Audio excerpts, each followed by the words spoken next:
ನಿಕಿತಾ ಆಫೀಸಲ್ಲಿ ಕೆಲಸ ಮಾಡುವಾಗ ಅವಳ ಮೊಬೈಲ್ ರಿಂಗ್ ಆಯಿತು. ಅಕ್ಕ ಕಾಲಿಂಗ್ ಅಂತ ಹಾಕಿತ್ತು. ಅದನ್ನು ನೋಡಿ ಇವಾಗ ಯಾಕೆ ಕಾಲ್ ಮಾಡ್ತಿದ್ದಾಳೆ ಹಾಗೆ ಯೋಚನೆ ಮಾಡಿ ಕಾಲ್ ಅನ್ನು ರಿಸೀವ್ ಮಾಡಿದ್ಲು. ಹಲೋ ಅಕ್ಕ ಹಾಗೆ ಹೇಳಿದಾಗ ಮನೆಯಲ್ಲಿ ಸೋಫಾ ಮೇಲೆ ಕೂತ್ಕೊಂಡ ಹಾಸಿನಿ ಮಾತಾಡುತ್ತಾ, ನಿಕ್ಕಿ ನಾನ್ ಬೆಳಿಗ್ಗೆ ಹೇಳಲಿಕ್ಕೆ ಮರ್ತ್ಬಿಟ್ಟೆ. ನಿನ್ನ ಭಾವ ನಿನ್ ಡೀಟೇಲ್ಸ್ನ ಮ್ಯಾಟ್ರಿಮನಿಗೆ ಕೊಟ್ಟಿದ್ದಾರೆ. ಆ ಕಡೆಯಿಂದ ಯಾವ್ದಾದ್ರೂ ಹುಡುಗ ಕಾಲ್ ಮಾಡಿದ್ರೆ ಹುಷಾರಾಗಿ ಮಾತಾಡೆ. ಹಾಗೆ ಹೇಳಿದಾಗ ನಿಕಿತಳಿಗೆ ಕೋಪ ಬಂತು. ಆದ್ರೆ ಅವಳು ಏನು ಮಾತನಾಡಲಿಲ್ಲ. ಹಲೋ ನಿಕ್ಕಿ, ನಾನ್ ಹೇಳದ್ ಕೇಳಿಸ್ತಾ ಇದೀಯಾ? ಕೇಳಿಸ್ಕೊತಾ ಇದೀಯಾ? ಆ ಅಕ್ಕ, ಕೇಳಿಸ್ತಾ ಇದೆ, ಕೇಳಿಸ್ಕೊತಾ ಇದ್ದೀನಿ. ನನಗೆ ಹಿಂದೆ ಮುಂದೆ ಗೊತ್ತಿಲ್ಲದೆ ಇರೋನ್ ಜೊತೆ ನಾನ್ ಮದ್ವೆ ಮಾಡ್ಕೊಳಲ್ಲ ಅಂತ ನಿನ್ಗೆ ಹೇಳ್ದೆ ತಾನೆ ಅಕ್ಕ.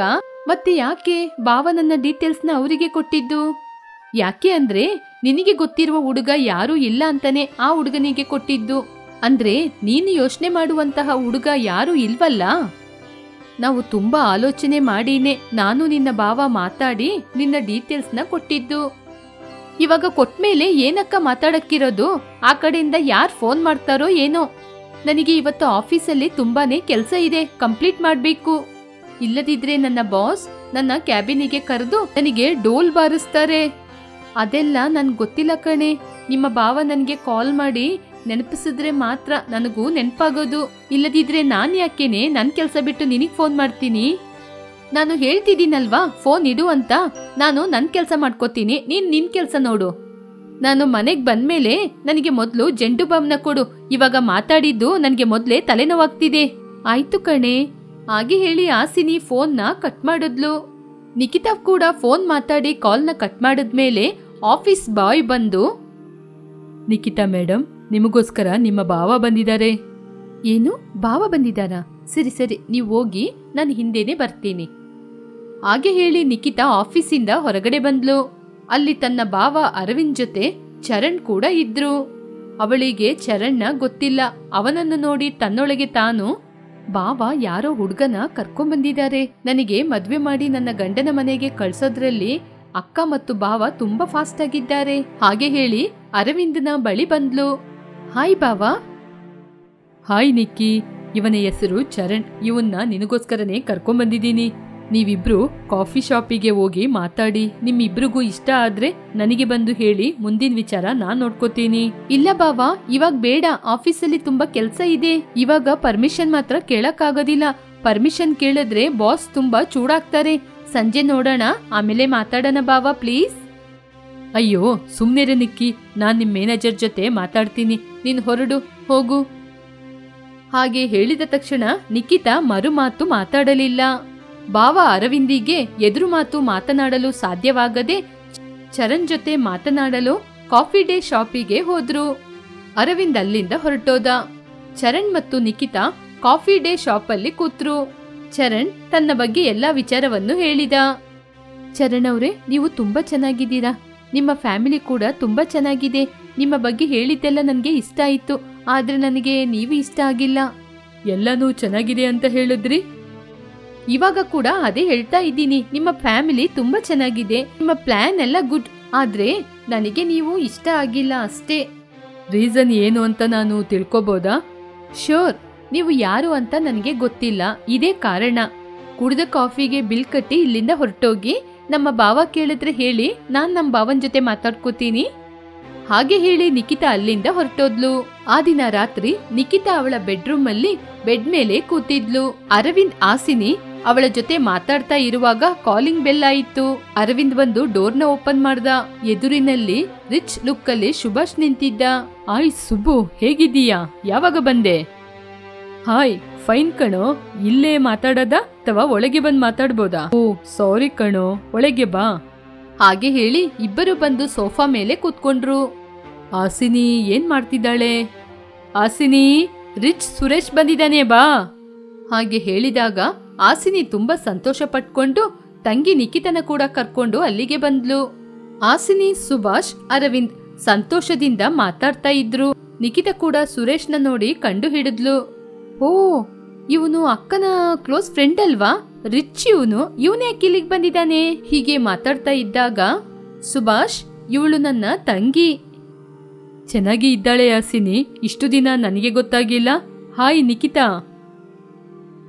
ಹಾಯ್ ಸುಭಾಷ್, ಹೇಗಿದ್ದೀಯಾ? ಓಹೋ, ನನ್ನ ಯೋಚನೆ ಇದೆಯಾ? ಸರಿ ಆಯ್ತು, ಯಾವಾಗ ನಾವು ಮದುವೆ ಮಾಡ್ಕೊಳ್ಳೋಣ? ಹೀಗೆ ಸುಭಾಷ್ ಡೈರೆಕ್ಟ್ ಆಗಿ ಕೇಳಿದಾಗ ನಿಖಿತನಿಗೆ ನಾಚಿಕೆ ಆಯ್ತು. ಅದನ್ನು ನೋಡಿ ಹಾಸಿನಿ ಸಂತೋಷಪಟ್ಲು. ಅರವಿಂದ್, ನಾವಿಬ್ರು ಹೊರಗಡೆ ಹೋಗೋಣ, ಸುಭಾಷ್ ನಿಖಿತಾ ಮಾತಾಡ್ಕೊಳ್ಳಿ. ಹಾಗೆ ಹೇಳಿ ಅರವಿಂದ್ ಮತ್ತು ಹಾಸಿನಿ ಹೊರಗಡೆ ಇರುವ ಕಾರಿಡಾರಿಗೆ ಬಂದ್ರು. ಮನೆಯೊಳಗೆ ನಿಖಿತಾ ಮತ್ತು ಸುಭಾಷ್ ಸಂತೋಷದಿಂದ ಮಾತಾಡ್ತಿದ್ರು. ಇಬ್ಬರು ಮದ್ವೆ ಮಾಡ್ಕೊಳ್ಬೇಕು ಅಂತ ಆಲೋಚನೆ ಮಾಡಿ ಸ್ವಲ್ಪ ಸಮಯದ ನಂತರ ಹೊರಗೆ ಬಂದು ಹಾಸಿನಿ ಮತ್ತು ಅರವಿಂದ್ ಬಳಿ ಹೇಳಿದ್ರು. ಅವರು ಸಂತೋಷಪಟ್ರು. ಸುಭಾಷ್, ತಂದೆ ತಾಯಿ ಜೊತೆ ಮಾತಾಡಿದ್ರೆ ಮುಹೂರ್ತನ ಫಿಕ್ಸ್ ಮಾಡ್ಬೋದು. ಶೋರ್ ಹಾಸಿನಿ. ಹೀಗೆ ಅವರೆಲ್ಲರೂ ಸಂತೋಷವಾಗಿ ಮಾತಾಡ್ಕೊಂಡು ಡಿನ್ನರ್ ಅನ್ನು ಮುಗಿಸಿದ್ರು. ಹೀಗೆ ಒಂದು ದಿನ ಸುಭಾಷ್ ಮತ್ತು ನಿಖಿತಾ ಶಾಪಿಂಗ್ ಮಾಡುವಾಗ ನಿಖಿತಾ ಫ್ರೆಂಡ್ಸ್ ಶಾಲಿನಿ ಸಿಕ್ಕಿದ್ಲು. ಶಾಲಿನಿ, ಇದು ರಿಚ್ ಸುರೇಶ್, ನಾವಿಬ್ರು ಮದ್ವೆ ಆಗ್ತೀವಿ. ಇವರು ತುಂಬಾ ಅಂದ್ರೆ ತುಂಬಾ ರಿಚ್, ಸಾಫ್ಟ್ವೇರ್ ಕಂಪನಿ ಇದೆ. ಹಾಗೆ ಹೇಳಿದಾಗ ಶಾಲಿನಿ ರಿಚ್ ಸುರೇಶ್ನ ನೋಡಿದ್ಲು. ಅವಳಿಗೆ ಸುಭಾಷ್ನ ನೋಡಿದ ತಕ್ಷಣ ಇಷ್ಟ ಆಗಿ ತನ್ನೊಳಗೆ ತಾನೇ, ವಾರೇವಾ ಎಷ್ಟು ಸೂಪರ್ ಆಗಿದ್ದಾನೆ, ಏನಾದ್ರೂ ಮಾಡಿ ಇವನನ್ನು ನನ್ನ ಸ್ವಂತ ಮಾಡ್ಕೊಳ್ಳೇಬೇಕು. ಹಾಗೆ ಹೇಳಿ ಡ್ರಾಮಾ ಮಾಡಲು ಆರಂಭಿಸಿದ್ಲು. ಏನ್ ಸುಭಾಷ್, ಅಷ್ಟು ಬೇಗ ನಾನ್ ನಿನ್ಗೆ ಬೋರ್ ಆದ್ನಾ? ನನ್ನ ಬಿಟ್ಬಿಟ್ಟು ನನ್ನ ಫ್ರೆಂಡ್ ಹಿಂದೆ ಹೋಗಿದ್ದೀರಾ? ಪರವಾಗಿಲ್ಲ, ನೀನ್ ತುಂಬಾ ಒಳ್ಳೆಯವನು. ಇವಳೆ ಏನೋ ಒಂದು ಮಾಡಿ ನನ್ನಿಂದ ನಿನ್ನ ದೂರ ಮಾಡಿದಾಳೆ. ಶಾಲಿನಿ ಹಾಗೆ ಹೇಳಿದ ತಕ್ಷಣ ಸುಭಾಷಿಗೂ ನಿಖಿತನಿಗೂ ಏನೂ ಅರ್ಥವಾಗಲಿಲ್ಲ. ಗೊಂದಲದಿಂದ ಒಬ್ಬರನ್ನೊಬ್ಬರು ನೋಡಿಕೊಂಡ್ರು. ಶಾಲಿನಿ ಎಡೆಬಿಡದೆ ಏನೋ ಒಂದು ಮಾತಾಡ್ತಾನೇ ಇದ್ಲು. ಏಯ್ Shalini, close your mouth. Subhash ಇವಾಗಷ್ಟೇ ನನಗೆ ಸಿಕ್ಕಿದ್ದು. ನನಗೆ ಸಿಗುವ ಮೊದಲು ನಿನಗೆ ಎಲ್ಲಿಂದನೇ ಸಿಕ್ಕಿದ್ದು? ಯಾವಾಗ ಇವರ ಪರಿಚಯವಾಯಿತು? ಯಾವಾಗ ನಿನ್ ಜೊತೆ ಸುತ್ತಾಡಿದ್ರು? ನೀವೀಗೆ ನನ್ಗೆ ಮೋಸ ಮಾಡ್ತೀರಾ ಅಂತ ಗೊತ್ತಾಗಿನೇ ನಾನು ನನ್ನ ಭದ್ರತೆಯಲ್ಲಿ ಇದ್ದೆ. ನಾವು ತಗೊಂಡಿರುವ ಫೋಟೋ ಇದೆ, ಅದನ್ನ ತಗೊಬಂದು ತೋರಿಸ್ತೀನಿ ನೋಡು. ಸರಿ ಕಣೆ, ನನ್ ಮನೆ ಗೊತ್ತಲ್ವಾ ನಿನ್ಗೆ? ಆ ಫೋಟೋನ ತಗೊಂಡು ನನ್ ಮನೆಗೆ ಬಾ.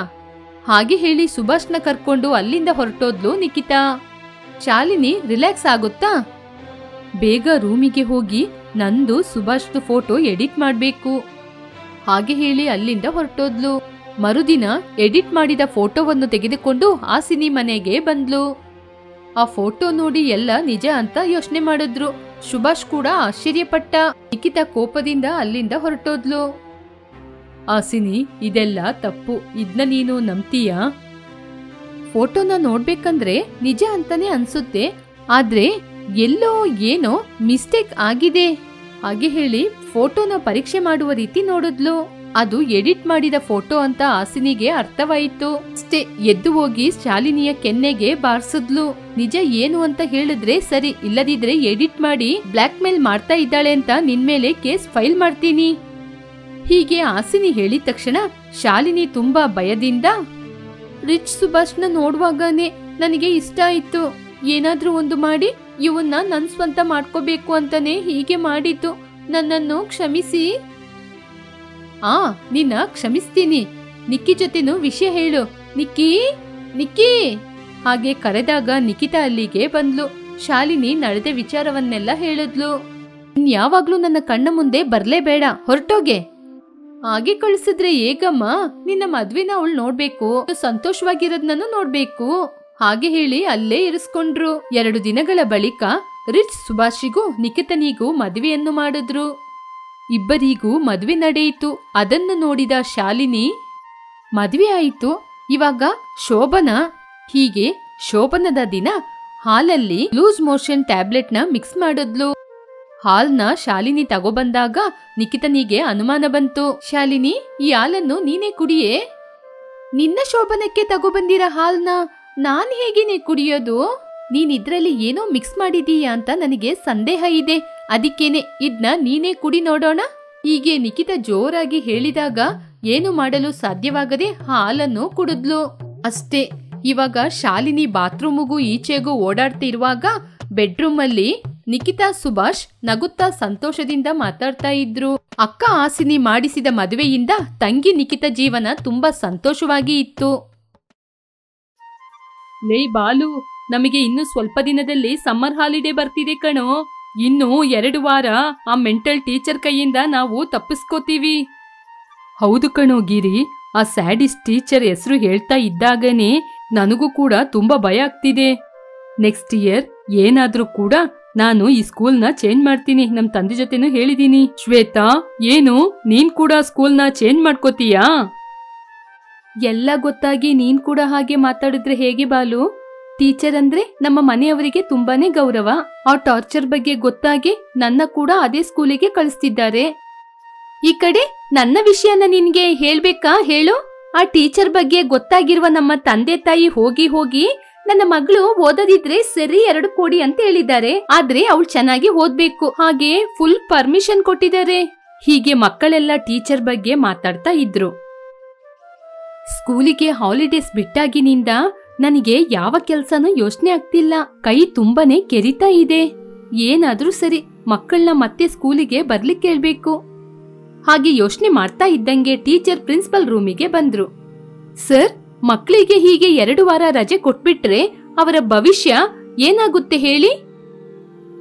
ಅಂದ್ರೆ ಇದು ಸಮ್ಮರ್ ಅಲ್ವಾ? ಈ ಸಮ್ಮರಲ್ಲಿ ನಾವು ಅವರಿಗೆ ಏನ್ ಹೇಳೋದು?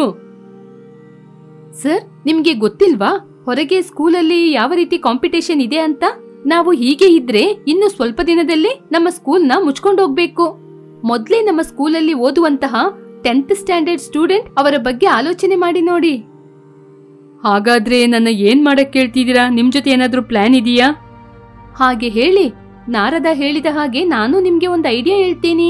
ಇವಾಗ ನಾವು 10th ಸ್ಟ್ಯಾಂಡರ್ಡ್ ಸ್ಟೂಡೆಂಟ್ಸ್ ನ ಮಾತ್ರ ಕರೆದು ಅವರಿಗೆ 2 ತಿಂಗಳು ಕೋಚಿಂಗ್ ನ ಕೊಟ್ಟು ಅದರಲ್ಲಿ 10th ಸ್ಟ್ಯಾಂಡರ್ಡ್ ಪಾಠ ಎಲ್ಲವೂ ಮುಗಿಸಿ ಆನಂತರ ಅವರಿಗೆ ನಾವೇ ಎಕ್ಸಾಮ್ಸ್ ನ ಕೊಟ್ಟು ಅದರಲ್ಲಿ ಬೆಸ್ಟ್ ರ್ಯಾಂಕ್ ಯಾರು ಬರ್ತಾರೆ ಅಂತ ನೋಡೋಣ. ನಿಮಗೆ ಬಂದಿರುವುದು ಒಳ್ಳೆ ಆಲೋಚನೆ. ನಮ್ಮ ಸ್ಕೂಲ್ ಬೆಸ್ಟ್ ರ್ಯಾಂಕ್ ಬಂದ್ರೆ ಪೇರೆಂಟ್ಸ್ ನಮ್ಮ ಮಕ್ಕಳನ್ನ ಇಲ್ಲೇ ಸೇರಿಸಬೇಕು ಅಂತ ಹಠ ಮಾಡ್ತಾರೆ. ನಾವು ತಕ್ಷಣ ಆ ಪೇರೆಂಟ್ಸ್ ಸ್ಟೂಡೆಂಟಿಗೆ ಕಾಲ್ ಮಾಡಿ ಮಾತಾಡೋಣ. ಅವರ ಪ್ಲಾನ್ ಸಕ್ಸಸ್ ಆದಂಗೆ ಮನ್ಸಲ್ಲಿ ತುಂಬಾನೇ ಸಂತೋಷಪಟ್ರು ಟೀಚರ್. ಗಿರಿ, ನಿನಗೆ ಈ ವಿಷಯ ಗೊತ್ತಾ? ನಮ್ಮ ಸ್ಕೂಲಲ್ಲಿ ನಮ್ಗೆ ಸ್ಪೆಷಲ್ ಕ್ಲಾಸ್ ನ ಇಡ್ತಾರಂತೆ. ಇದೆಲ್ಲ ಆ ಸ್ಯಾಡಿಸ್ಟ್ ಟೀಚರ ಕೆಲ್ಸನೇ ಆಗಿರ್ಬೇಕು. ಅಯ್ಯೋ, ಆ ಟೀಚರ್ನ ನನ್ನಿಂದ ನೋಡಕ್ಕಾಗೋದಿಲ್ಲ. ನಾನು ಸ್ಕೂಲಿಗೆ ಬರೋದಿಲ್ಲಪ್ಪ. ಈ ವಿಷಯನ ನಮ್ ತಂದೆಗೆ ಕೂಡ ಹೇಳ್ತೀನಿ. ಹಾಗೆ ಹೇಳಿ ಗಿರಿ ತನ್ನ ತಂದೆಯ ಬಳಿ ಹೋದ. ಅಪ್ಪ, ನಾನ್ ಮಾತ್ರ ಸ್ಕೂಲಿಗೆ ಹೋಗೋದಿಲ್ಲ. ಇದೆಲ್ಲ ಟೀಚರ್ ಕೆಲ್ಸನೇ ಆಗಿರ್ಬೇಕು. ಅವರು ದೊಡ್ಡ ಸ್ಯಾಡಿಸ್ಟ್ ಅಪ್ಪ. ಅವರ ಮೆಂಟಲ್ ಇಂದ ನಮ್ನ ತುಂಬಾನೇ ಟಾರ್ಚರ್ ಮಾಡ್ತಿದ್ದಾರೆ. ಏನೋ ಟೀಚರ್ನ ಹಾಗೆ ಎಲ್ಲ ಯಾರಾದ್ರೂ ಬೈತಾರಾ? ನಾನು ಕೂಡ ನಿನ್ನ ಹಾಗೆ ಇರುವಾಗ ಮನೆಯಲ್ಲಿ ಟೀಚರ್ ಬಗ್ಗೆ ವಿಧ ವಿಧವಾದ ಕಾರಣ ಹೇಳಿ ಬೈತಿದ್ದೆ. ನೀನು ಏನ್ ಹೇಳಿದ್ರು ನಾನು ನಂಬಲ್ಲ. ನಾಳೆಯಿಂದ ನೀನು ಸ್ಕೂಲಿಗೆ ಹೋಗ್ಲೇಬೇಕು ಅಷ್ಟೇ. ಮಕ್ಕಳೆಲ್ಲ ಅವರವರ ಮನೆಯಲ್ಲಿ ಟೀಚರ್ ಬಗ್ಗೆ ಏನೇ ಹೇಳಿದ್ರೂ ಕೂಡ ಪೇರೆಂಟ್ಸ್ ಯಾರು ಅದಕ್ಕೆ ಒಪ್ಪದೆ ಮಕ್ಕಳನ್ನು ಸ್ಕೂಲಿಗೆ ಕಳಿಸಲು ಸಿದ್ಧವಾದ್ರು. ಮರುದಿನ ಮಕ್ಕಳೆಲ್ಲ ಸ್ಕೂಲಿಗೆ ಹೋದ್ರು. ಅವರನ್ನು ನೋಡಿದ ಟೀಚರ್, ಹಬ್ಬ, ಇವರನ್ನು ನೋಡ್ಬೇಕಾದ್ರೆ ಮನಸ್ಸಿಗೆ ಎಷ್ಟು ಸಂತೋಷವಾಗ್ತಿದೆ. ಲೇ ಬಾಲು, ಹಸಿವಲ್ಲಿ ಇರುವಂತಹ ಹುಲಿಯ ಬಾಯಿಗೆ ಸಿಕ್ಕಿದ ಹಾಗೆ ನಾವು 4 ಜನ ಈ ಟೀಚರ್ ಕೈಗೆ ಸಿಕ್ಕಿದೀವಿ ಕಣೋ. ಆವಾಗಾದ್ರೂ ಸ್ಕೂಲಲ್ಲಿ ಉಳಿದ ಮಕ್ಕಳು ಕೂಡ ಇರ್ತಾ ಇದ್ರು. ಇವಾಗ ನಮ್ಮ 4 ಜನ ಬಿಟ್ರೆ ಯಾರೂ ಇಲ್ಲ.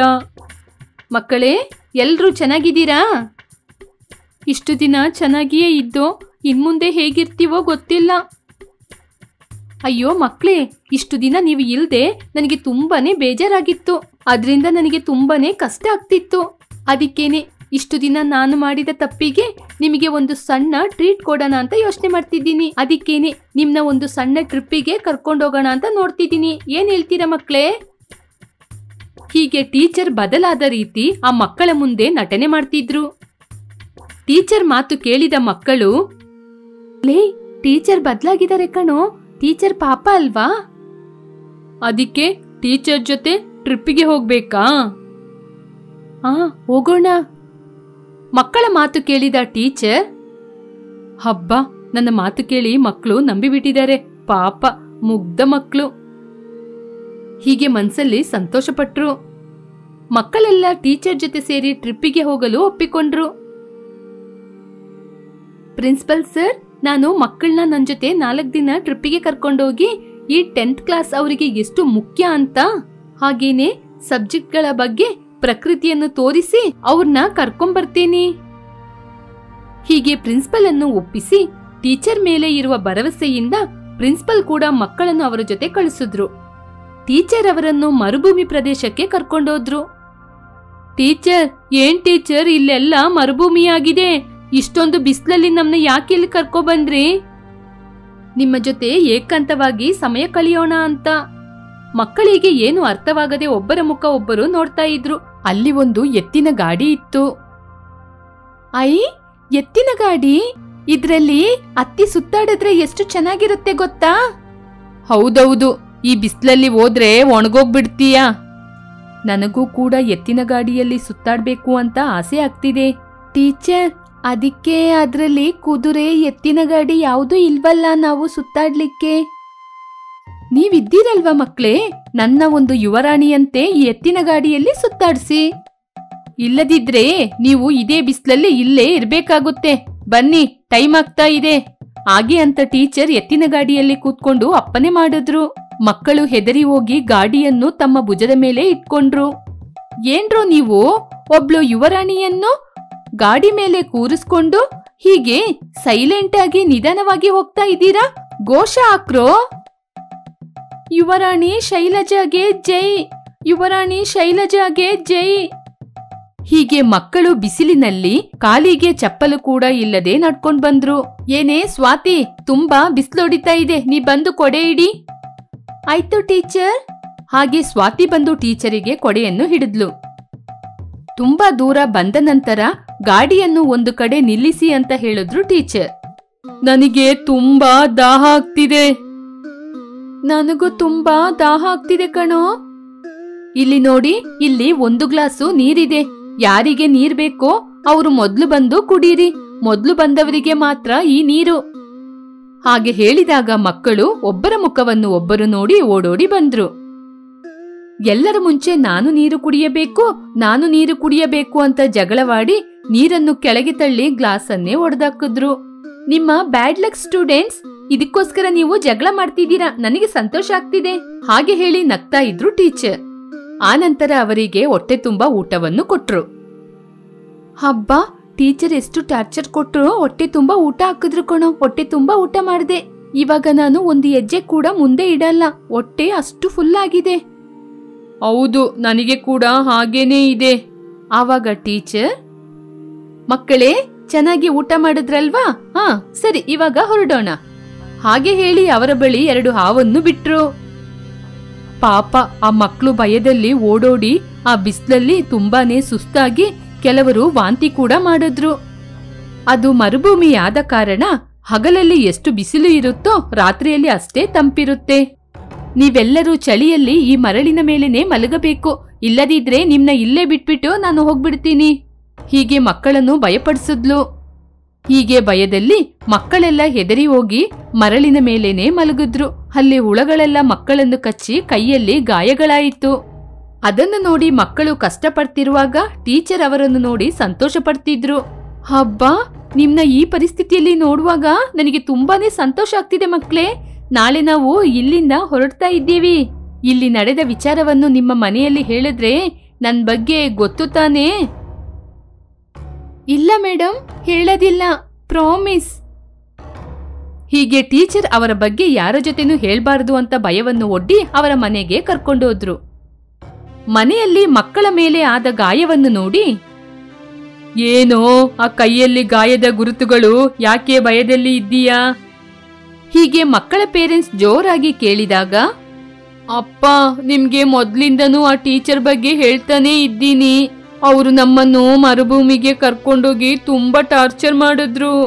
ಹೀಗೆ ಮಕ್ಕಳೆಲ್ಲ ದುಃಖ ಪಡುತ್ತಾ ಅಲ್ಲಿ ನಡೆದ ವಿಚಾರವನ್ನು ತಮ್ಮ ಪೇರೆಂಟ್ಸ್ ಜೊತೆ ಹೇಳಿದ್ರು. ಟೀಚರ್ ಅಂತ ನಂಬಿಕೆಯಲ್ಲಿ ಕಳಿಸಿದ್ರೆ ನಿಮ್ಮ ಜೊತೆ ಅವ್ರು ಹೀಗೇನಾ ನಡ್ಕೊಳ್ಳೋದು? ಬಾ, ನಿಮ್ಮ ಪ್ರಿನ್ಸಿಪಲ್ ಜೊತೆ ಮಾತಾಡೋಣ. ಎಲ್ರಿ ನಿಮ್ಮ ಟೀಚರ್ ಮಕ್ಕಳ ಜೊತೆ ಹೀಗೇನಾ ವರ್ತನೆ ಮಾಡೋದು? ನನಗೂ ಕೂಡ ಟೀಚರ್ ಬಗ್ಗೆ ಇವಾಗನೇ ಗೊತ್ತಾಗಿದ್ದು. ಆ ಟೀಚರ್ ಒಬ್ರು ಸ್ಯಾಡಿಸ್ಟ್ ಅಂತ. ಇಂತಹ ಟೀಚರ್ ಸಮಾಜದಲ್ಲಿ ಹಾಗೇನೆ ತಿರ್ಗಾಡಬಾರ್ದು. ತಕ್ಷಣ ಟೀಚರ್ ಮೇಲೆ ಕಂಪ್ಲೇಂಟ್ ಮಾಡಿ ಅವರಿಗೆ ಶಿಕ್ಷೆಯನ್ನು ಕೊಡಿಸಿ. ಹೀಗೆ ಎಲ್ಲರೂ ಹೋಗಿ ಟೀಚರ್ ಮೇಲೆ ಪೊಲೀಸ್ ಸ್ಟೇಷನ್ ಅಲ್ಲಿ ಕಂಪ್ಲೇಂಟ್ ಮಾಡಿದ್ರು. ಹೀಗೆ ಪೊಲೀಸ್ ಹೋಗಿ ಆ ಟೀಚರ್ ಅನ್ನು ಅರೆಸ್ಟ್ ಮಾಡಿ ಒಂದು ಮೆಂಟಲ್ ಹಾಸ್ಪಿಟಲ್ ಅಡ್ಮಿಟ್ ಮಾಡಿದ್ರು. ಆನಂತರ ಮಕ್ಕಳೆಲ್ಲ ಸಂತೋಷದಿಂದ ಶಾಲೆಗೆ ಹೋಗಿ ಓದಿದ್ರು.